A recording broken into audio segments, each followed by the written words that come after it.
और इस कदम को बढ़ाते गए, कारवां बढ़ता गया, लोग जुड़ते गए।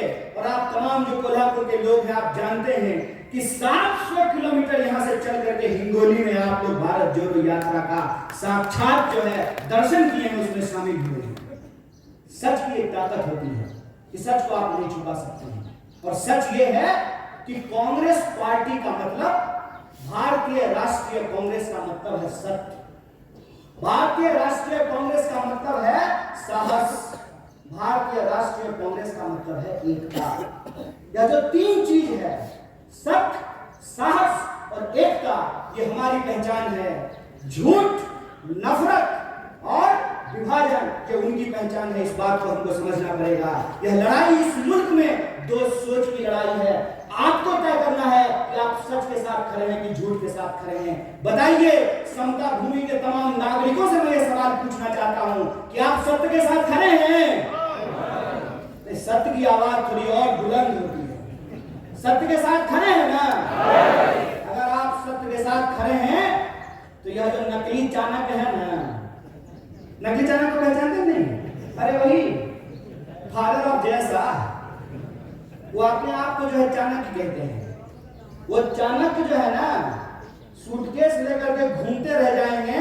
मुझे पूरा भरोसा है कि महाराष्ट्र के लोग इनके झूठ को धूल चटाएंगे, इनको जरूर हटाएंगे। इस बात का मुझे भरोसा है। और इस बार ये देखना ही नहीं, इस बार ये नहीं देखना है कि किसका फेटा कैसा है, किसका कुर्ता कैसा है, किसका जो है सिंबल कैसा है। सिर्फ एक बात देखना है कि जो झूठ बोल रहा है, जो आपको डरा रहा है और जो नफरत फैला रहा है, वो भाजपा ही है। जो सच बोल रहा है, जो लोगों की एकता की बात कर रहा है, क्योंकि एकता की बात गांधी करते थे। गांधी क्या कहते थे? गांधी कहते थे, रघुपति राघव राजा राम, पतित पावन सीता राम, ईश्वर अल्लाह तेरो नाम, सबको सम्मति दे भगवान। और यह जो सबको सम्मति का जो भाव है, वो सबको सम्मति का भाव सिर्फ गांधी का भाव नहीं है। वही भाव साहू जी महाराज का भाव है, वही भाव संत तुकाराम का भाव है, वही भाव डॉक्टर बाबा साहब भीमराव अंबेडकर का भाव है, वही भाव फुले का भाव है, वही भाव इस देश में नानक का भाव है, कबीर का भाव है। इस देश के भीतर जो त्याग और तपस्या का भाव है, वह भाव है सबको साथ लेकर चलने का भाव। और सबको साथ लेकर चलने की जो भावना है, कोल्हापुर के एक एक नागरिकों को इसके बारे में मालूम है। क्योंकि साहू जी महाराज ने किसी एक जाति के लिए नहीं, बल्कि सभी जातियों के लिए छात्रावास का निर्माण कराया। तो यह जो सबको साथ लेकर चलने का भाव है, यह जो एकता का भाव है, इस भाव को हमको बचाना है।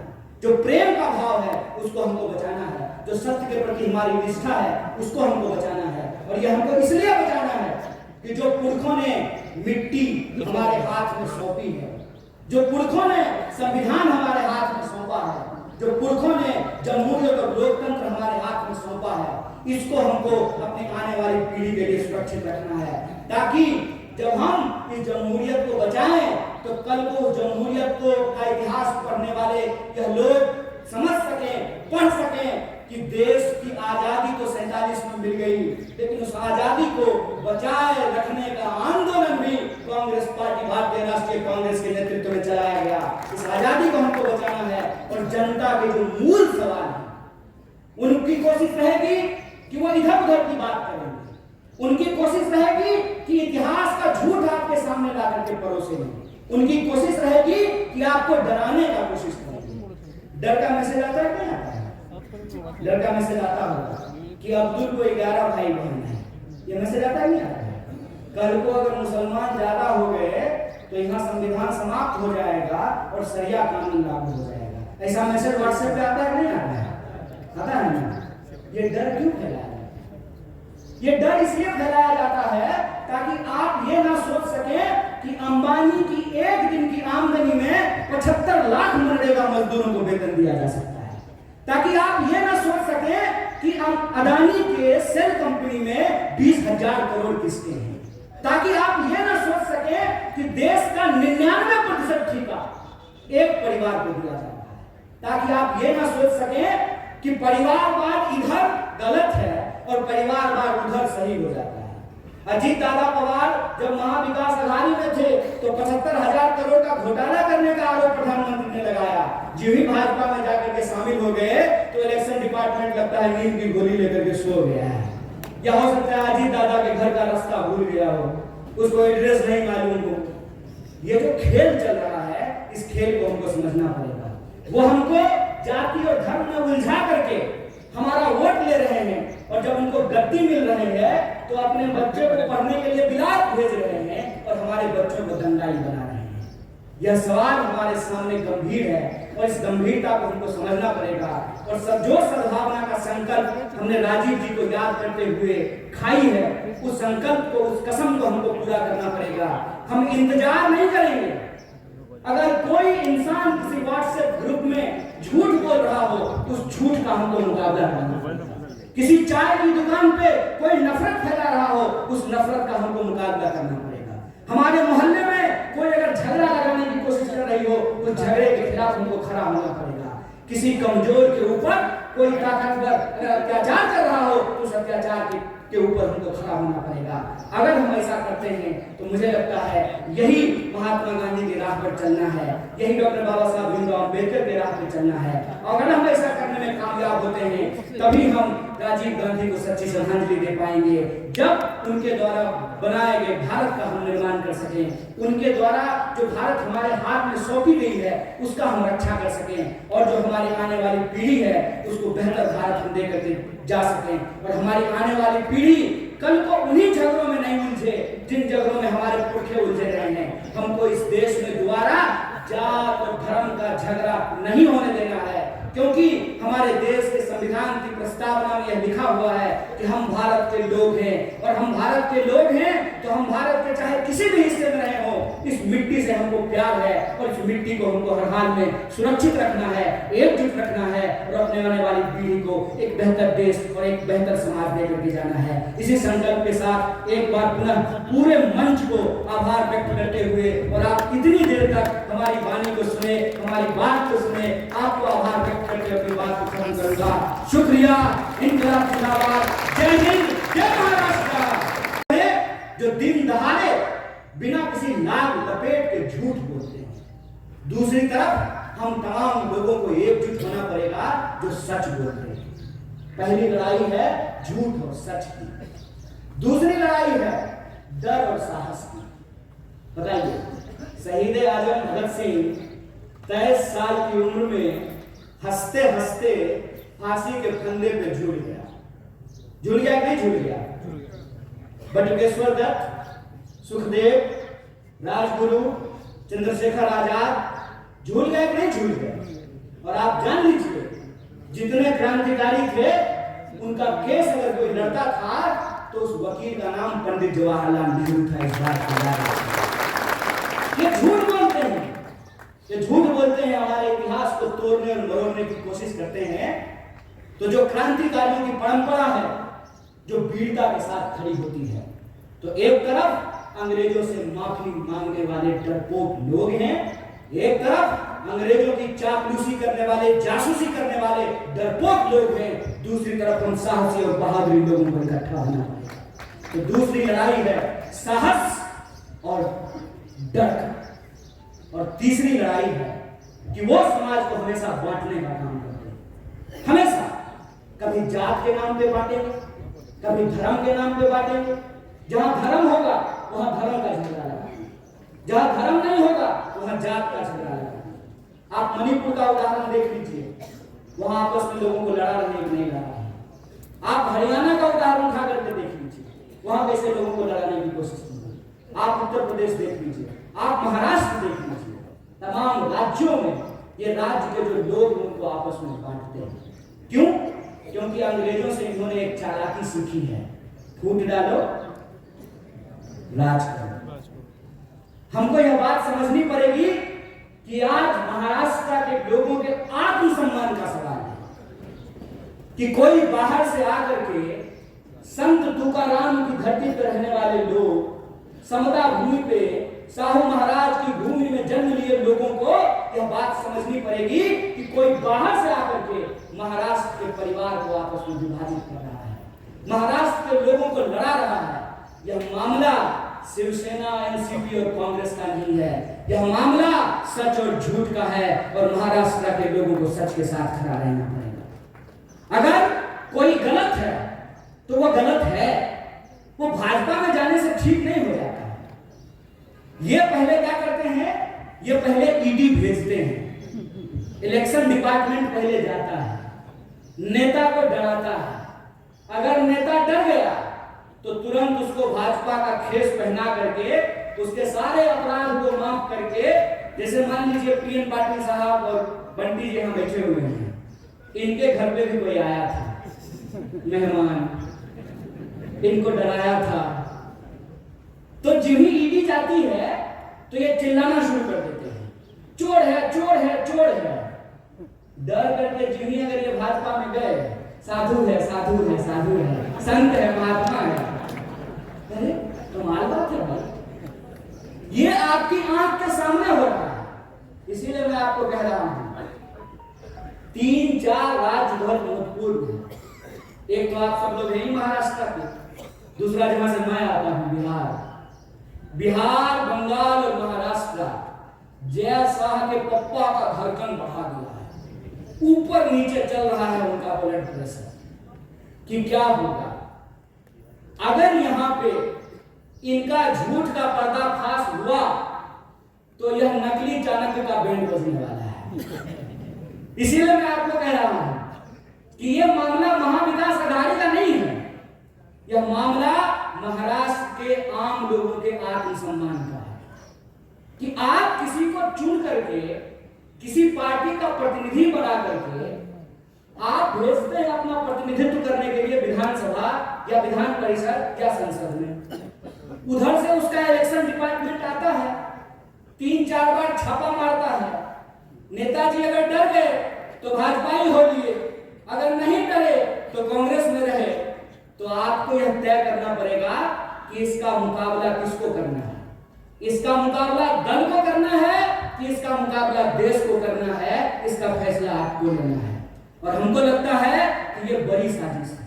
ये बड़ी साजिश इसलिए है कि इस देश में विपक्ष को इसलिए खत्म कर देना चाहते हैं ताकि देश के नाम पे जो इनके दोस्त की लूट है उस पे कोई सवाल न खड़ा कर सके।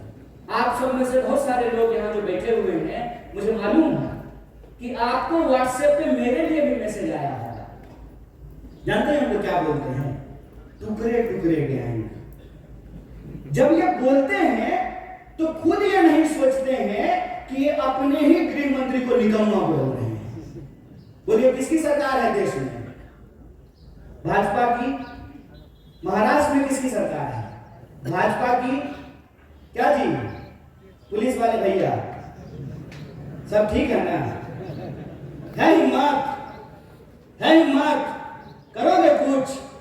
हमारा कुछ नहीं कर सकते हो क्योंकि हम तुम्हारे इलेक्शन डिपार्टमेंट से नहीं डरते हैं, मेरा कुछ नहीं कर सकते। इसीलिए खड़ा होकर के पब्लिकली पूरी की पूरी भाजपा के झूठों की जमात को चैलेंज करते हैं कि अगर हमने गलत किया है तो चौराहे पे खड़ा करके तुम मुझे गोली मार सकते हो, लेकिन अगर तुम गलत कर रहे हो तो इस बात को याद रखना कि तमाम धन दौलत और गोला बारूद के बावजूद इस देश में तुम सत्य की आवाज को नहीं झुका सकते हो।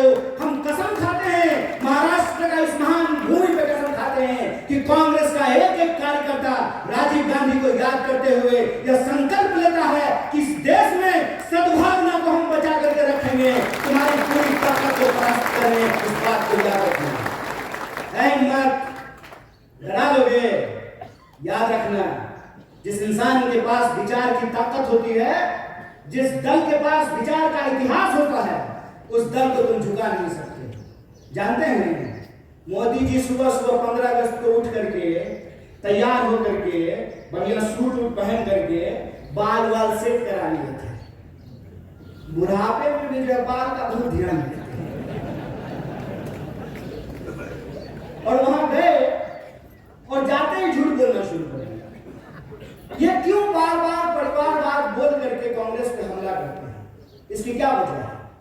इसकी वजह यह है कि इनको मालूम है कि ये जिस व्यक्ति को अपना दुश्मन चुन लिए हैं ना, पहली बात तो ये, वो व्यक्ति इनको अपना दुश्मन मानता ही नहीं है, क्योंकि ये आदमी उस लेवल के नहीं है। सच बात है।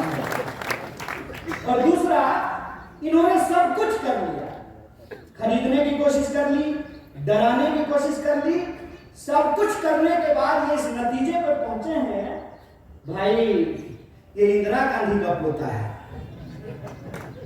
मर जाएगा, झुकेगा नहीं।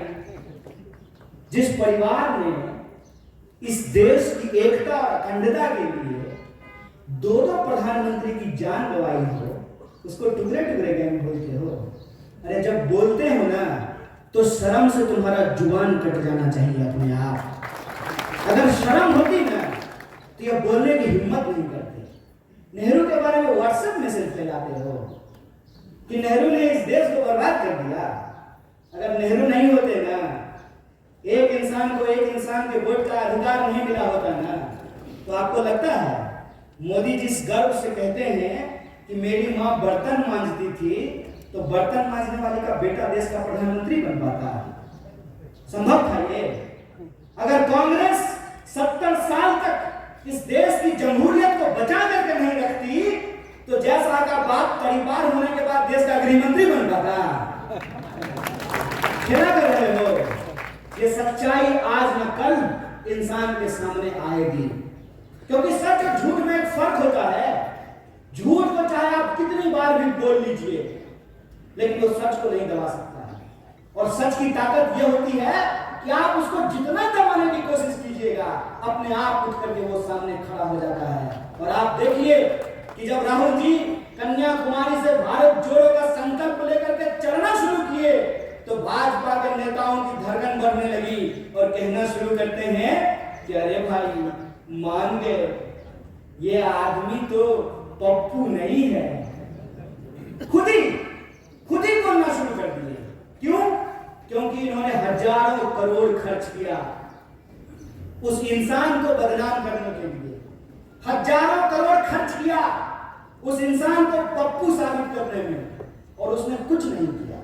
उसका जो नाम है ना, राहुल और गांधी, राहुल को उन्होंने भुला दिया और गांधी प्रधानमंत्री बन गया है, तो आपको अच्छा नहीं लग रहा है?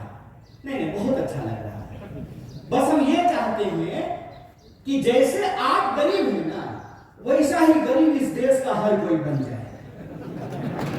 हर कोई वैसा ही गरीब बन जाए कि चढ़ने के लिए उसके पास 8,500 करोड़ का हवाई जहाज हो, 15 करोड़ का कार हो, 10 लाख का सूट हो, 5 लाख का चश्मा हो, 2.5 लाख का कलम हो। हम चाहते हैं कि ऐसी गरीबी पूरे देश को मिल जाए। चोरी, इसको चोरी कहते हैं, इसको बेईमानी भी कहते हैं, इसको कहते हैं आंख में झूठ झोंकना। और ये हमारे आंख में झूठ झोंक रहे हैं। हमको यह बात समझनी पड़ेगी कि आज हमारे मुल्क में हमारी सबसे बड़ी समस्या क्या है, हम किन समस्याओं से जूझ रहे हैं और किस तरीके से हमारा ध्यान भटकाया जाता है। आजकल तो तांगा नहीं चलता है, अब तो तांगा चलना बंद हो गया है। लेकिन पुराना हिंदी सिनेमा देखिएगा ना, तो उसमें अभी भी तांगा है। शोले फिल्म जाके देख लीजिएगा, बसंती का एक तांगा है, धन्नो।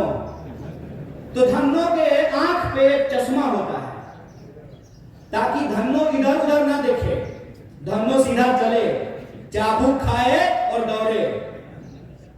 ये हमारे साथ वही व्यवहार कर रहे हैं। हमसे टैक्स लेते हैं, टैक्स के पैसे से अपने दोस्त का कर्जा माफ करते हैं।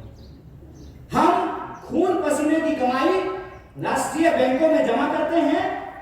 किसान अगर ट्रैक्टर का लोन ना चुकता करे, तो किसान के ऊपर ट्रैक्टर चढ़ा देते हैं। लेकिन 12 लाख करोड़, कितना का बंटी भाई, 12 लाख करोड़ अपने दोस्तों का कर्जा माफ कर देते हैं। कहते हैं कि इस देश में शिक्षा देने के लिए पैसा नहीं है, लगातार एजुकेशन के बजट को कम किया जाता है। लेकिन आपको मालूम है, नेताजी साहब रहने के लिए, और अभी बंटी भाई और पीएन पाटिल भाई आपस में बात कर रहे थे, कि जो भैया हिंदी बोलेगा वो दिल्ली जाएगा। जो भी जाए, जिसको भी आप भेजिए, लेकिन जब आप दिल्ली जाइएगा ना तो 20,000 करोड़ का महल बना है आप लोगों के लिए। कितना? 20,000 करोड़। हाय रे चोरी, अस्पताल बनाने के लिए पैसा नहीं है। रोड अगर बनाता है तो रोड बनने से पहले ही गडकरी जी टैक्स लेना शुरू कर देते हैं। टोल टैक्स लेते हैं नहीं लेते हैं? रोड हमने, अच्छा इसको एक खेल समझ लीजिए। कार जब आप खरीदिएगा, हमारे पत्रकार लोग यहाँ बैठे हुए हैं, आपको तो कम से कम कार होगा ही है। देश की इकोनॉमी 3 ट्रिलियन है, महाराष्ट्र की इकोनॉमी 1 ट्रिलियन है, तो कम से कम महाराष्ट्र के पत्रकारों को कार जरूर होगा। तो कार जब आप खरीदते हैं तो रोड टैक्स लेता है कि नहीं लेता है? तो एक बार जब कार खरीदेंगे तब रोड टैक्स लेगा, और फिर जितनी बार कार लेकर के रोड पे जाएंगे तो टोल टैक्स लेगा। बोलिए सही है कि गलत है? बोलिए, डरिए मत, कैमरा उधर घुमा दीजिए। बोलिए सही है कि गलत है? गलत है ना? ये कैसा विकास है कि हमारा जो है ना, शरीर से सिरिंज लगा करके खून खींचते रहता है रोज। हर तरह का टैक्स हमारे ऊपर लागू है। नौजवान दोस्त यहाँ बैठे हुए, आपकी जानकारी के लिए बता दूं, जो यूथ हॉस्टल है, वर्किंग वुमेन हॉस्टल है, उसपे भी 12% का जीएसटी लगा दिया गया है। एक शिक्षा पे टैक्स, सड़क पे टैक्स, अस्पताल पे टैक्स, दवाइयों पे टैक्स, हमसे हर चीज पर टैक्स ले रहे हैं। और बदले में क्या कहते हैं? आत्मनिर्भर बनिए।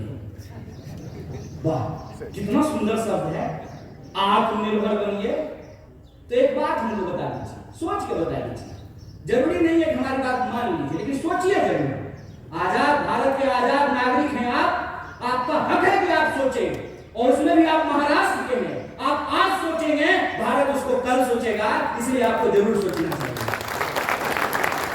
कि अगर सरकारी रोड नहीं होना चाहिए, सरकारी अस्पताल नहीं होना चाहिए, सरकारी स्कूल नहीं होना चाहिए, सब आत्मनिर्भर होना चाहिए, तो सरकारी प्रधानमंत्री भी नहीं होना चाहिए। बोलिए क्या आमदार साहब, बोलिए कि आपको पेंशन मिलेगा? ये जो यहाँ कांस्टेबल खड़ा है, क्या जी पेंशन मिलता है? तो बोलिए नहीं, को नहीं मिलता है। बोलिए, इसको देखिए और इसको समझिए। और मैं आप लोगों से एक बात कहना चाहता हूं, गुजरात से आया मेरा दोस्त को सलाम करो। आजकल अजीत दादा सलाम ठोक रहे हैं। नहीं, प्रधानमंत्री ने अपने भाषण में कहा कि 70,000 करोड़ का घोटाला किया है अजीत दादा ने, ऐसा प्रधानमंत्री ने कहा। इलेक्शन डिपार्टमेंट सक्रिय हो गया, ईडी, अब कोई घोटाला नहीं हुआ है। भाजपा के वॉशिंग मशीन में सब साफ हो गया है। अब दाग अच्छे हैं, क्योंकि दाग भाजपाई है। इस खेल को आप समझिए कि कुछ भी सरकारी नहीं होगा तो सरकारी संसद किस लिए होगा? 20,000 करोड़ का सरकारी प्रधानमंत्री किस लिए होगा? इस देश के नागरिकों को यह समझना पड़ेगा कि इस देश में कितनी बड़ी लूट चल रही है। अंबानी का एक दिन का जो इनकम है, एक दिन का बोल रहे हैं, एक दिन का, उसमें एक दिन के इनकम में 75 लाख, कितना? 75 लाख मनरेगा के मजदूरों को वेतन दिया जा सकता है। यह खेल हम नहीं समझेंगे। देश की आजादी को 75 साल हो गए हैं, 77वां स्वतंत्रता दिवस मनाया जा रहा है। ऐसा कैसे हो गया भाई कि 2-4 लोग बहुत अमीर हो गए और बाकी जो जनता थी वो जो है हर चीज के लिए तरसने लगी है। पहले क्या बोले थे? पहले बोले थे कि जब प्राइवेटाइजेशन होगा ना तो कंपटीशन होगा, इसीलिए कोऑपरेटिव को समाप्त कर दो। आप बहुत सौभाग्यशाली हैं पीएन पाटिल साहब कि आपका कोऑपरेटिव चल रहा है। क्यों? क्योंकि जया साहब का पप्पा कोऑपरेटिव मंत्री बना है। वो जिस चीज के मंत्री बनते हैं ना, उसका बस जय श्री राम होता है। वो आजकल गृह मंत्री है। गृह मंत्री का काम है देश की कानून व्यवस्था को सुरक्षित रखना।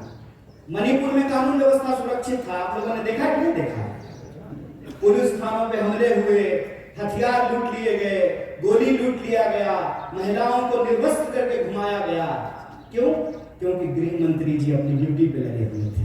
प्रधानमंत्री 22-22 घंटा काम करते हैं, तब जाकर के देश की ये हालत पहुंची है कि इस देश में 5.5 लाख इंजीनियर हर साल पैदा होते हैं और 1.5 लाख लोगों को भी नौकरी नहीं मिलती है।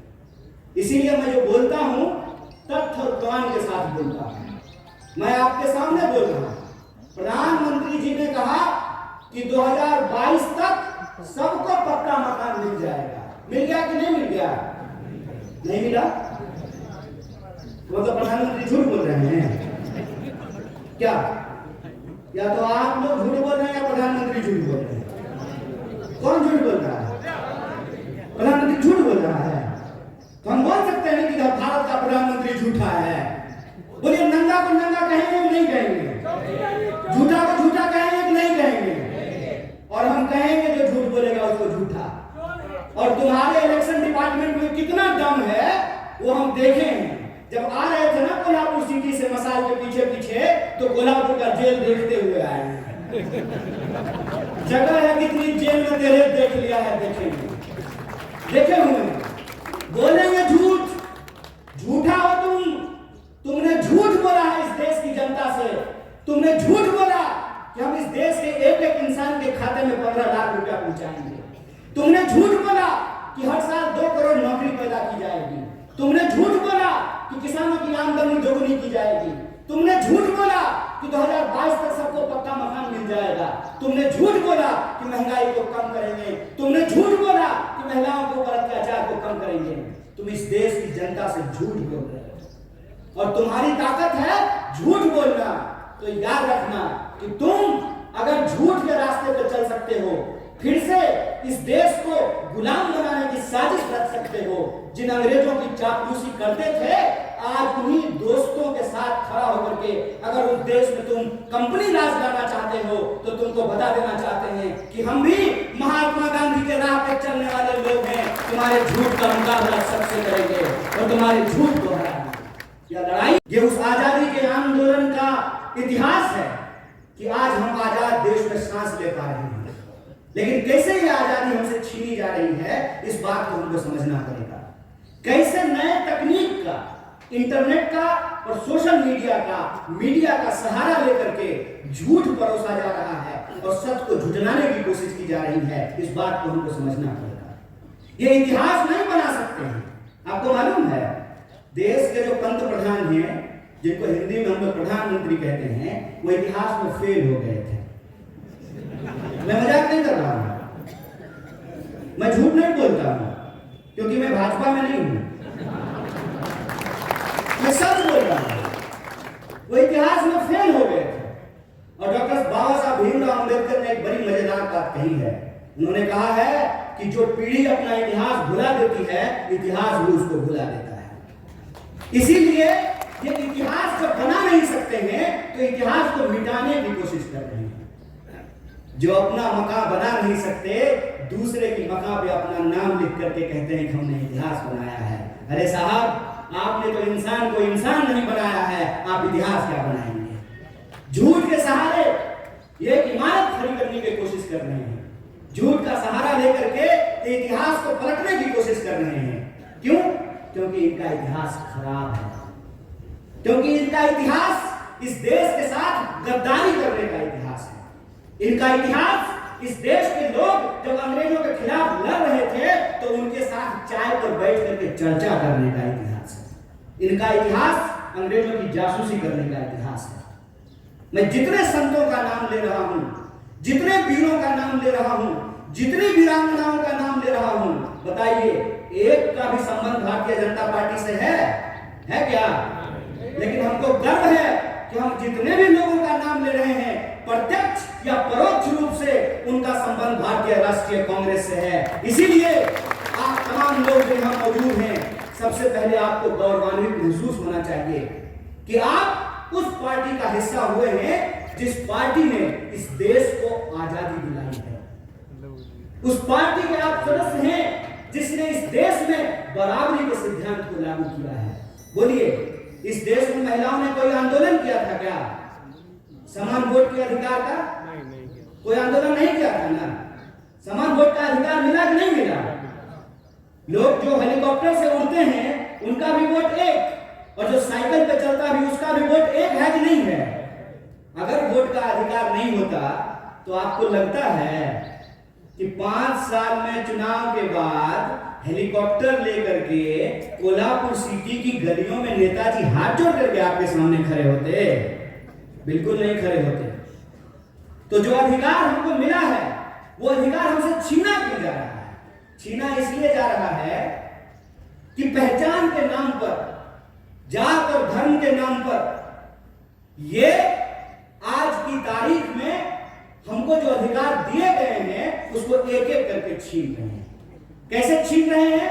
मैं कुछ उदाहरणों से इसको आपके सामने रख देता हूं। आपने देखा होगा कि लोग झांकी निकालते हैं, मोटरसाइकिल लेके जाते हैं, तलवार लहराते हैं और एक दूसरे के खिलाफ गंदी और गाली भरी भाषाओं का इस्तेमाल करते हैं। मैं आप सबसे एक सवाल पूछना चाहता हूं, खास करके अपने नौजवान दोस्तों से। उसमें एक भी मंत्री का बच्चा रहता है? एक भी प्रधानमंत्री का बच्चा नहीं ना? पता है वो कहां रहता है?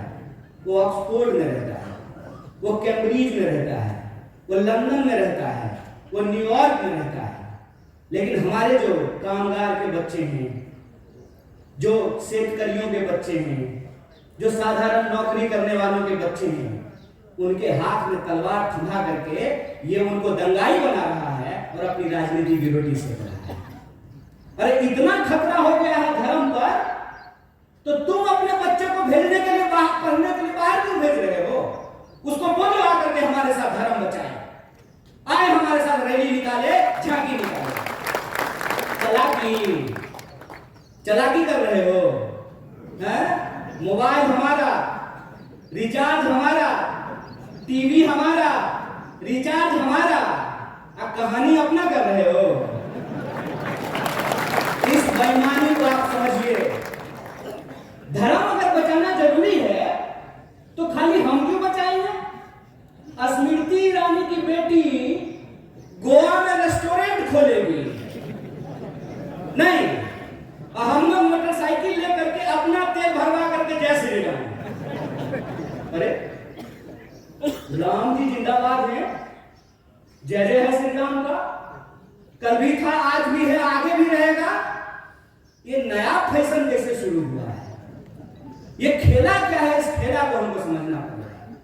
ये नया फैशन इसलिए शुरू हुआ है कि हमारे इतिहास से ही, हमारे इतिहास को हमारी स्मृति से मिटाने की कोशिश की जा रही है। यह आजादी हमको कैसे मिली? इस देश का निर्माण कैसे हुआ? संविधान कैसे बना? हम और आप प्रजा से नागरिक कैसे बने? हम नागरिक हैं आज हमको यह बात समझनी पड़ेगी कि रानी के पेट से राजा नहीं पैदा होता है। यह है नागरिकता, यह है जमहूरियत, यह है लोकतंत्र कि रानी के पेट से राजा नहीं पैदा होगा। राहुल गांधी जी को भी अमेठी में जाकर के चुनाव लड़ना पड़ेगा। बोलिए, लड़ना पड़ेगा ना? ये लोकतंत्र है। एक बात बताइए, इंदिरा जी चुनाव नहीं लड़ी थी? लड़ी थी ना। राजीव जी चुनाव नहीं लड़े थे ना। राहुल जी चुनाव लड़ रहे हैं ना। राहुल जी चुनाव जीत करके पार्लियामेंट में है ना। और प्रियंका जी चुनाव नहीं लड़ी है तो पार्लियामेंट में है क्या? तो ये परिवारवाद की नई कहानी हमको सुना रही है। तो आप सब अपने मन में विचार कीजिए। आजाद होने का मतलब है आजाद ख्याल से प्रश्न करना। मैं मंच पे खड़ा हूं तो मैं जो भी बोलूंगा उसको आप यूं ही सच मत मान लीजिए। आप अपने मन में विचार कीजिए कि अगर भाजपा कहती है कि राहुल गांधी जी का सांसद बनना परिवारवाद है, तो अमित शाह का जो बेटा है, देखें उसका मुंह देखें जैसा का, उसका बीसीसीआई का सेक्रेटरी बनना परिवारवाद है कि नहीं है? और ज्योतिरादित्य सिंधिया जब यूपीए में मंत्री थे, उनके पिताजी भी मंत्री थे, माधवराव सिंधिया। तो जब तक वो कांग्रेस में थे तब तक परिवारवाद था, और जिन्हीं मोदी जी के बगल में जाकर के बैठ गए हैं तो ताली बजा रहे हैं। हाँ, उनकी सूरत देख रहे हैं। इतना मूर्ख है हम लोग, इतना मूर्ख बनाएंगे ये हमको कि हमारी पार्टी में परिवारवाद है। जो ही आप आरएसएस में शामिल हो जाइएगा तो वो संघ परिवारवाद हो जाता है। अगर परिवारवाद गलत है चाचा, तो संघ परिवारवाद भी गलत है। ऐसा नहीं होगा कि हमारे लिए परिवारवाद गलत है और आपके लिए परिवारवाद सही हो जाएगा। मैं ये एग्जांपल हमेशा लोगों को देता हूं कि सोनिया जी का कांग्रेस में होना और राजीव जी का कांग्रेस में होना परिवारवाद है, तो मेनका गांधी जी का और वरुण गांधी जी का भाजपा में होना परिवारवाद कैसे नहीं है? बताइए, बोलिए। बेवकूफ बना रहे हो। तुम्हारा खेल हम समझते हैं, और इसका खेल जानते हैं क्यों समझते हैं? क्योंकि हमारे जैसे लोग राजनीति को कभी अपना कैरियर नहीं समझते हैं। हमने, और ये मैं पब्लिकली बोल रहा हूं आपके सामने, ये जो आप तमाम लोग यहां बैठे हुए हैं ना, हमने आपका नमक खाया है। आप जो टैक्स देते हैं, उस टैक्स के पैसे से हमने दिन रात पढ़ाई करके पीएचडी की है। हमारा बाप अमित शाह थोड़ी था कि हम बीसीसीआई के सेक्रेटरी बन जाएंगे हैं? तो जब हमने आपका नमक खाया है तो हम जानते हैं इस देश की हकीकत क्या है। इस देश की हकीकत यह है कि महात्मा गांधी विदेश में पढ़ाई किए, बैरिस्ट्री की पढ़ाई किए थे। बैरिस्ट्री की पढ़ाई करके वो भारत आए और मोहनदास करमचंद गए बिहार, और बिहार में किसान के आंदोलन में शामिल हुए चंपारण में, और बिहार के किसानों ने करमचंद को महात्मा गांधी बना करके भेज दिया। और वो गांधी सूट खोल दिए देश के लिए, वो भी गुजरात से थे। एक गुजरात के गांधी सूट खोल दिए देश के लिए, एक गुजरात के मोदी 10 लाख का सूट पहन लिए दोस्त के लिए। यही हम देर से बैठे हुए हैं। सद्भावना दौर थोड़ी देर से शुरू हुई, और तब से लेकर के यह जो सभा हो रही है इसमें बहुत देर से आप लोग बैठे हुए हैं। तो मैं आपका वक्त अनावश्यक बर्बाद नहीं करना चाहता हूं, लेकिन जब हमारे माथे पर ये कोल्हापुरी फेटा बांधा जा रहा था तो मुझे एक बात याद आ रही थी। हम हमारे नेता आदरणीय राहुल गांधी जी के साथ कन्याकुमारी से कश्मीर की ओर भारत जोड़ो यात्रा में चल रहे थे। बिल्कुल सुबह सुबह की बात है। हिंगोली के पास हमने देखा कि कोल्हापुरी फेटा बांधे हुए हजारों लोग सड़कों के किनारे खड़े हैं, और वहां पे हमारी मुलाकात हुई राहुल भाई से और बंटी पाटिल से। मैं इनको सतीश पाटिल नहीं बोलूंगा, मैं इनको बंटी पाटिल ही बोलूंगा, क्योंकि जनता जो नाम आपको दे दे, जनता जिस नाम से आपको पहचानने लगे, फिर आपका नाम वही हो जाए। तो ये दोनों लोग मुझे हिंगोली के पास मिले, और आप जानते हैं कि बिल्कुल वो महाराष्ट्र का एक कोना है। तो मेरे मन में ये सवाल आया कि ये हजारों लोग आए कहां से हैं, क्योंकि आसपास जो है कोई बस्ती नहीं थी। जहां कोल्हापुर के पीएन पाटिल साहब जानते हैं, हजारों लोग लाइन लगा करके खड़े थे। और यह बात मैं आपकी प्रशंसा में नहीं बोल रहा हूं, ये मेरा अपना व्यक्तिगत अनुभव है कि जब भारत जोड़ो यात्रा महाराष्ट्र पहुंची तो हम अलग अलग राज्य से घूमते हुए आ रहे थे। एक बात जो महाराष्ट्र घुसते हुए ही महसूस हुआ एज ए भारत यात्री, कि सचमुच महाराष्ट्र पुनर्जागरण की धरती है। सचमुच महाराष्ट्र वो भूमि है कि जो आज सोचता है पूरा देश उसका अनुसरण करता है। महाराष्ट्र वो भूमि इतना अनुशासन, और आप इसी कार्यक्रम को देख लीजिए, सब लोग बड़े आराम से बैठे हुए हैं, इत्मीनान से जो है एक एक स्पीकर को सुन रहे हैं, और यह कार्यक्रम बिल्कुल एक अनुशासन पूर्ण तरीके से चल रहा है। ये महाराष्ट्र की पहचान है, ये संत तुकाराम की पहचान है, ये साहू जी महाराज की पहचान है, ये छत्रपति शिवाजी महाराज की पहचान है, ये डॉक्टर बाबा साहब भीमराव अम्बेडकर की पहचान है, ये पहचान फूले की पहचान है। यह जो संतों की भूमि है महाराष्ट्र, यह जो आंदोलनकारियों की भूमि है महाराष्ट्र, यह अपने आप में पूरे देश में एक अलग पहचान देती है आपको। तो उसी अलग पहचान के साथ कोल्हापुरी फेंटे बांधे हुए हजारों लोग सड़कों के किनारे खड़े थे। तो मेरे मन में एक कौतूहलता बस सवाल आया कि लोग आए कहां से हैं। हमारी मुलाकात हुई राहुल भाई से और बंटी पाटिल जी से। इन्होंने कहा कि ये हमारे कोल्हापुर के लोग हैं, ये समता भूमि के लोग हैं, ये साहू जी महाराज की भूमि से चल करके आपकी भारत जोड़ो यात्रा में शामिल होने के लिए आए हैं। थोड़ी दूर हम इनके साथ चले, हमारी बातचीत हुई और उन्होंने हमको कहा कि आप कोल्हापुर आइए। और उसी दिन हमने इनको अपनी जुबान दी थी कि अगली बार जब भी कोल्हापुर बुलाएंगे मैं जरूर आऊंगा।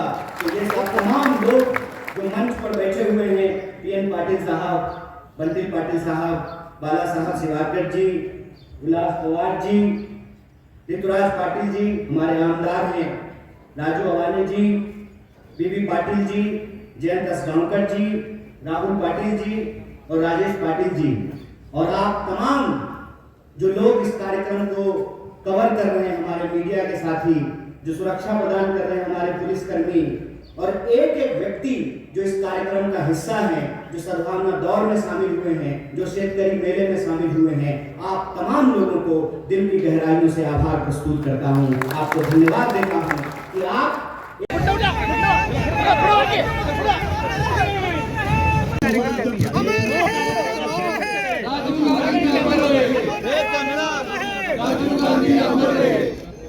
अखिल भारतीय काँग्रेस पक्षाचा अखिल भारतीय काँग्रेस पक्षाचा आदरणीय पीएन पाटील साहेबांचा पीएन पाटील साहेब तुम आगे बढ़ो, बंटी पाटील तुम आगे बढ़ो।